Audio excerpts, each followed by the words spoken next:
So remember the last time, just before we're going to set up the lathe, I was talking about making these little blocks with this nice round hole in them for the legs to fit. To be honest, I started on it and I started with one and I just didn't like how it turned out. It happens. You have a good idea, you implement it, and you find out it's not a good idea at all. So I'm going to do something different. Right, I'm going to turn my legs, right, and I've already started on 3 of them, so I already have 3 finished, and I waited for the last one to record. Right, so what I did first was actually turn a leg, and I didn't measure anything. I just put it in, and I rounded off the blank, and I just got up with a very simple but what I think elegant design. And after finishing that and being happy with it, I started making the second one, and then I was actually making measurements on, okay, how deep is this, how far does this bead start, what is the thickness of this bead, the end here, the tapering, all that sort of stuff. I always find, like, when you're creating a design, you can put something on paper. Some people are really good at it. They put something on paper, they already have their measurements and everything, and they turn it, and this is exactly as they planned out.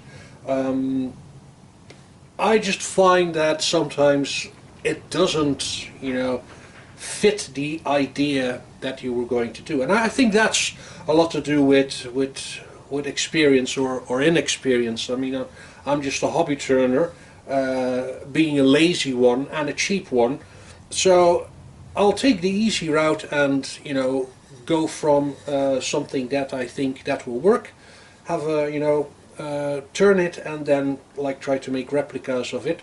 So but I do want to show you the turning of the table leg.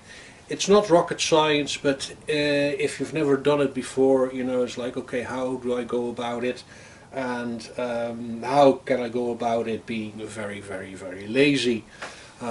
So doing that, since we have our model, okay, so we're going to have this blank that I cut from the last bit of scaffolding wood that I have, and notice we have cracks in there.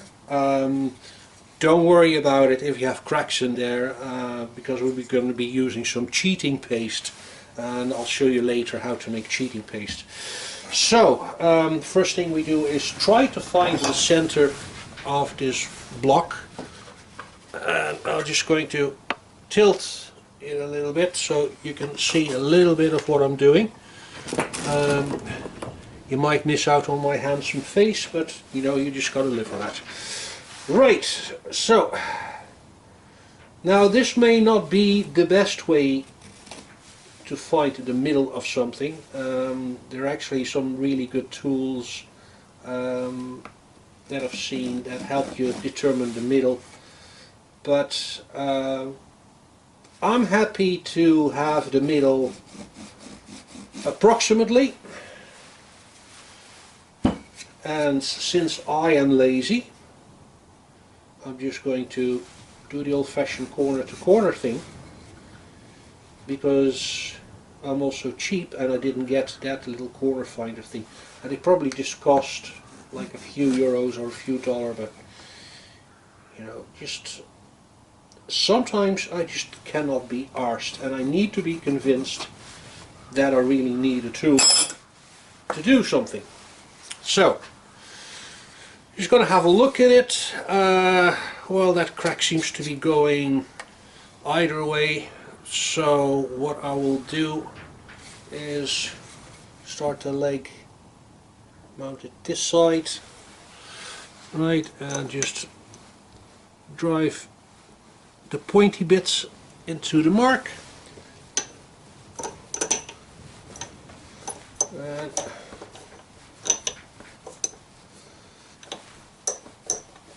turn it until the claw bits on this side are going into the wood. Right. Yeah, looks good. So first thing we do is we're going to round it off, and we're just going to be using the roughing gouge for that one. And the roughing gouge, the name says it's going to be rough, so strap on your seatbelts, here it comes. Okay, just going to set up my tool, make sure it is not touching anywhere. We don't want no inappropriate non-consensual touching, that would be very bad. Okay, so check my speed, my direction, runs free, so let's go.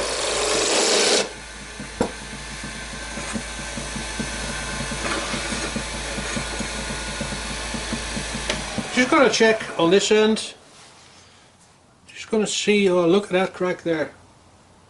Right, now as I'm looking, this side seems to be a bit more better rounded off than the other side, so I'm just going to switch it off. It's just because of the centering and because I'm lazy, so I didn't get the right center in,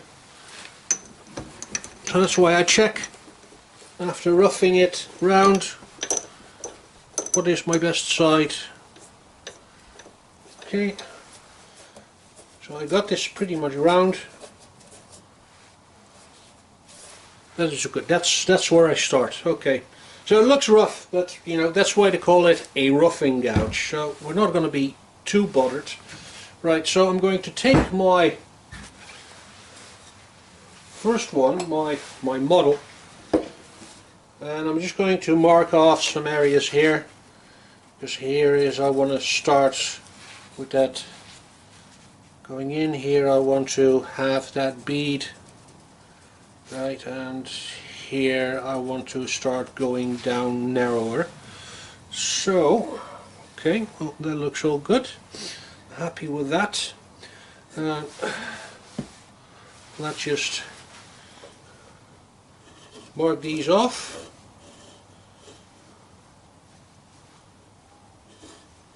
And I noticed, like, it looks terrible on the lathe. It's this piece of wood now, but it's going to be all right. Trust me. All right. Okay. So putting my marks here. There we go. First thing I really want to do is, you know, I want to set my thicknesses to where I'm going to go, because like these are all like kind of fluid lines. You know, how the hell do you measure that? You could go all crazy and get a laser out and a gradient and all that kind of thing. No, that's not going to work for me. Too much effort. So I'm just going to measure, okay, what it should end in, and that is 27 mils. So what I'm going to do is get my diamond cutting tool and go to my end and turn that to 27 mils.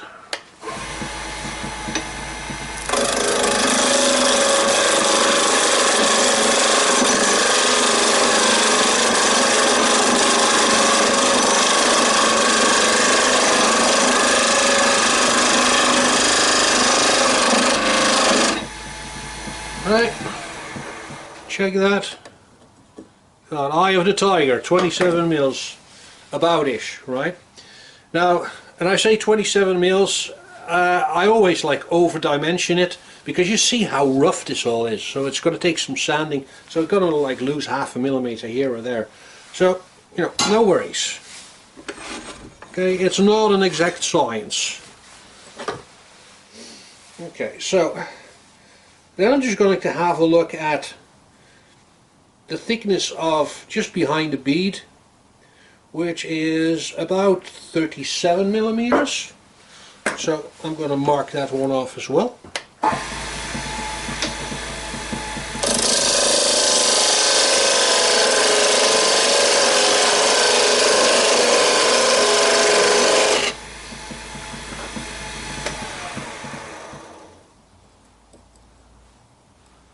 And it's almost, I would say, a millimeter, but I'm fine with that.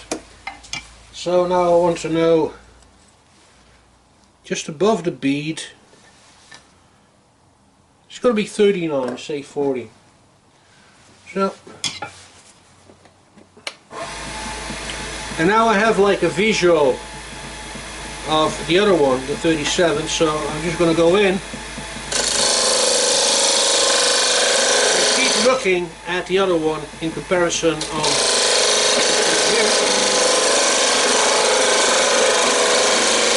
And when I'm almost there, I stop. Well, wouldn't you know it, exactly where I want it to be. Okay, so then we have this width here. Now it's slightly smaller in diameter than the whole thing, so that's 50, right? And that's just going to be a touch, barely a touch. So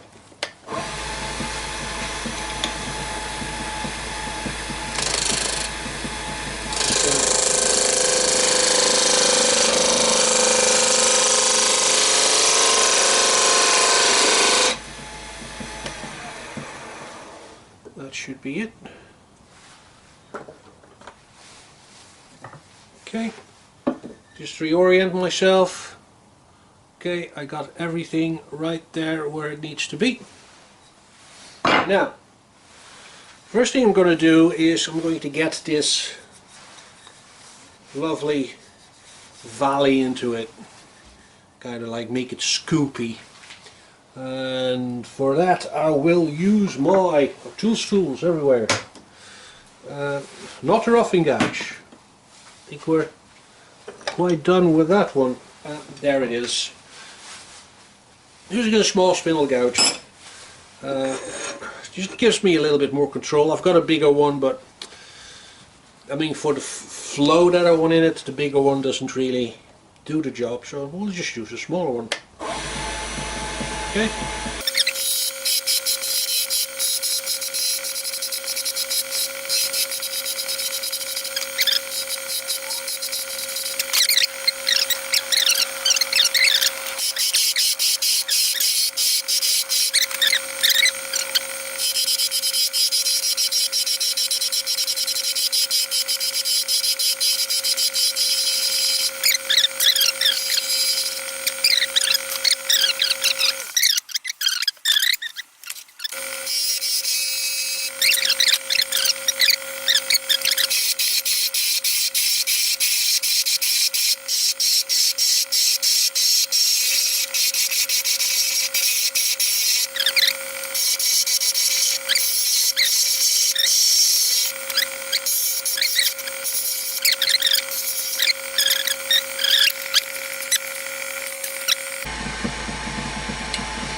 So, as you can see, my tool is shaped like that, so I'm starting from here.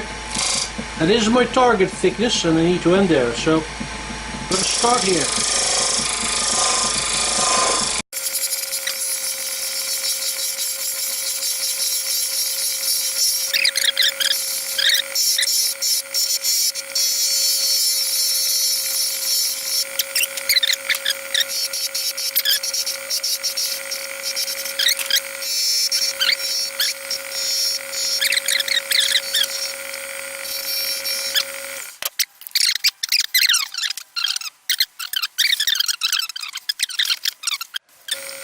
So, new piece.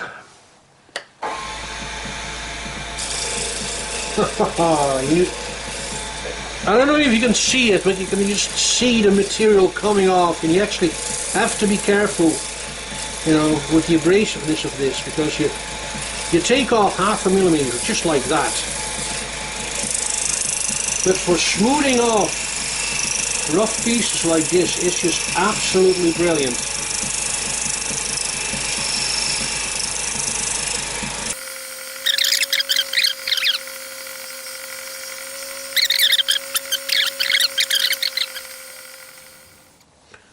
Okay, I'm happy with that.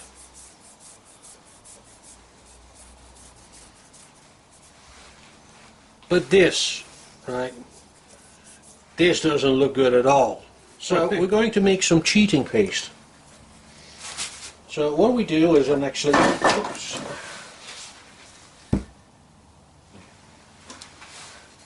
I get one of these blocks that turned out to have no use at all, and I'm just going to grab some really fine sawdust from the lathe. I'm just going to put that in this little block here. I'm getting wood glue, and I squirt a good bit in. Right. Might need to add some more, but this is where we get started. Now I probably have, oh look here, an old screw. A screw that I'm not using. So I'm just going to mix that around. Okay. I need to have some more glue in there. Because basically you're turning this into a wood paste, a wood filler, using the same wood, the same material. So, like, I don't have it too dry, don't have it too wet either, but too dry is not good. Alright.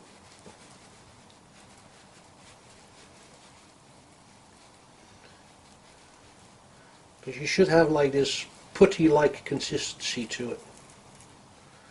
Alright. A little bit more. There we go.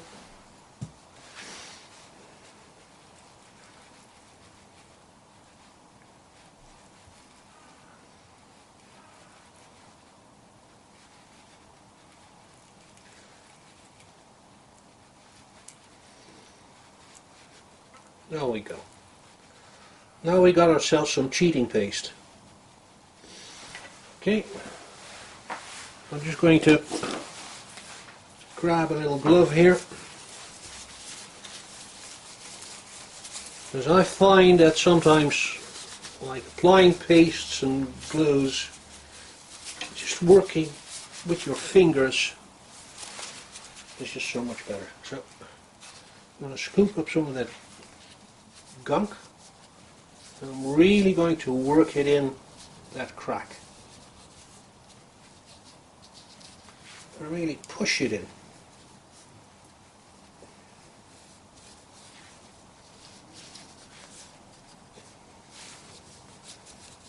Like for small cracks, okay, you would need finer sawdust. But this is a nice big fat crack, so we're not going to be squeamish. And get that glue with that sawdust in there.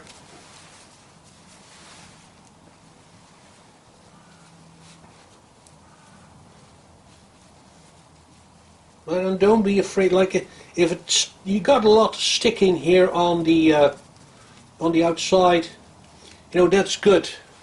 There's no problem at all, because you really want to fill this up as good as possible, especially with deep cracks. You press on it and it will just fill up. And see, there's got a little nick there as well, so I'm going to use cheating paste for that as well. Right, and really work that in, get it in there.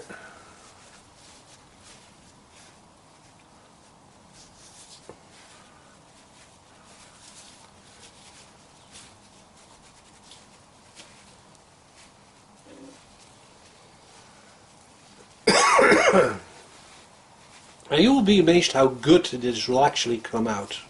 Okay. Now you will need to let it dry, allow it to dry for a bit. There we go. There.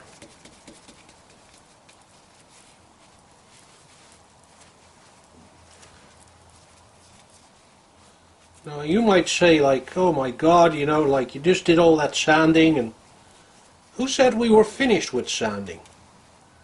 I mean, it was like, what, 150 grit? You think I'm going to leave it at there? I mean, I may be lazy, but I do have some dignity somewhere. I save it for special occasions. Okay.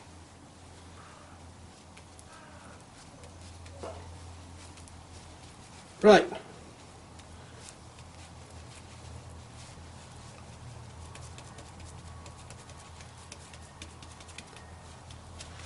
Okay.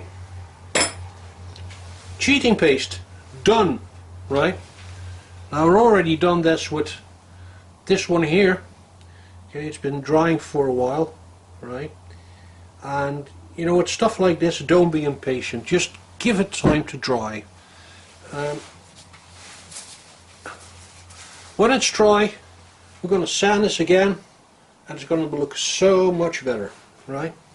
Because that's what I said at the beginning when I picked this wood. You know, the scaffolding wood is just absolutely beautiful. I love it. It's got, you know, once we're going to taint it with red mahogany or something like that, it's just like, it's just going to go pop out and look great on our little table. So there we go. So those were the legs, right? Those were the legs. Now, what is the idea? Okay, why did I go from this, you know, a badly executed plan to a new approach? What I want to do is actually cut a corner out of this 45 degrees and going in for about 7 centimeters, and you probably guessed it now, it's going to snap or get into those corners, right? Now I've been wondering, like, either do a corner or I do a half. Probably if I do a half it's going to be better, and actually it's going to be easier to do. Yeah, I'll do a half, and that way I can work from the inside of the frame, you know, to add 2 screws onto it, not too long, but 2 screws with some wood glue, and we have our little legs on the table, right? And we've got more lovely little tricks coming up there, but for now we're going to leave it with these legs. I'm just going to let this stuff dry and then give it a new sanding, and then we'll take it from there.